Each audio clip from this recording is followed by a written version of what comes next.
April 6, 2020. Hundreds gather at a prayer vigil for a man fighting for his life. Award-winning musician and producer, Rodney Stepp. Best known as keyboardist for the iconic R&B group, The Spinners. His 60-plus year career has earned him respect throughout the music industry, with little slowing him down. Until now. In late March, while coming back from a gig, Rodney began feeling ill. I was a little worried about him, but I knew that he was tired, so I just let him sleep. But Monday was different. He had been sick for about a week with a very nasty cough. Then he ended up getting fever. That Monday, Sheena took her husband to IU Health North Hospital.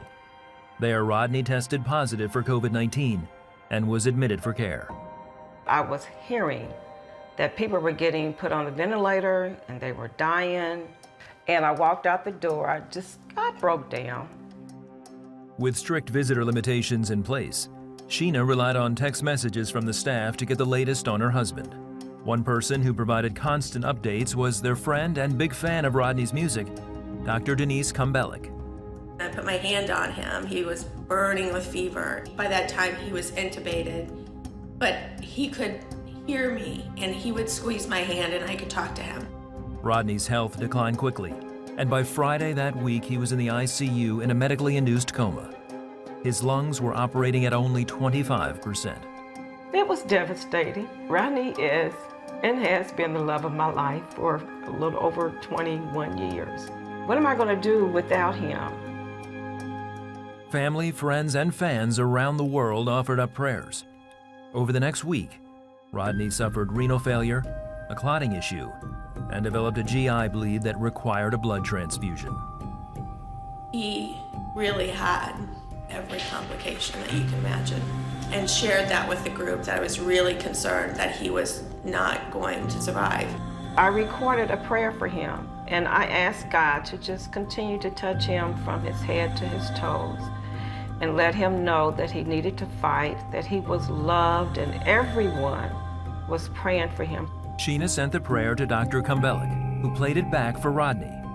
It was then she got an idea.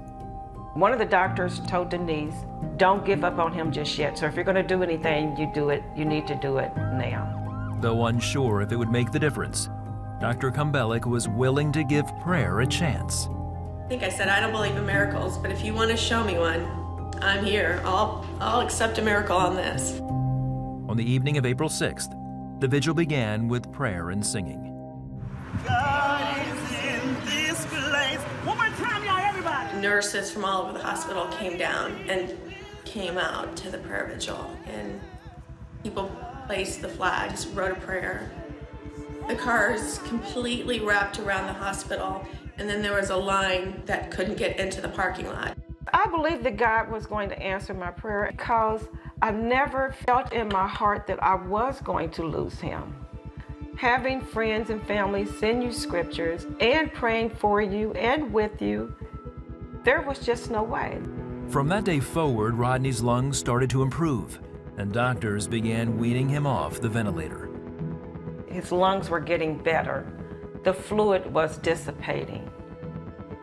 But it did not stop any of us from praying. And I always ask God, thank you for everything that you have given me, and thank you for everything that you have taken away. On April 12th, Easter Sunday, Rodney was brought out of his coma, taken off the ventilator, and breathing fully on his own. When I first woke up, I was very weak, and I knew it was going to be a struggle. But that was still motivation for me to try to go home. I wanted to go home. Talking to Rodney for the first time when he got off the ventilator, I did start crying. 3 things he said. I love you. He asked me if I was okay and if the dog was okay. My last test, I had to walk the entire 5th floor. I was on the 5th floor, and I walked that 5th floor, and man, I had them trying to keep up with me. After 30 days in the hospital, Rodney was wheeled out to cheers from his friends, family, and medical staff. Dubbed the miracle patient, Rodney spent the next 10 days in rehab before finally going home. would get off of each elevator on each floor, and there would just be lines of people clapping and cheering and wishing me well. Though Rodney's body and kidneys are weaker, he's focusing on the most important thing, that he's alive.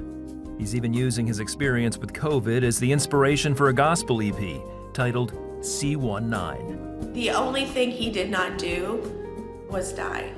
He's our miracle. You know, we declared a miracle.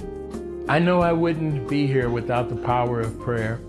God was listening, and the power of prayer is just, it's so powerful. Stay close to God. Pray, He hears, and He will come through.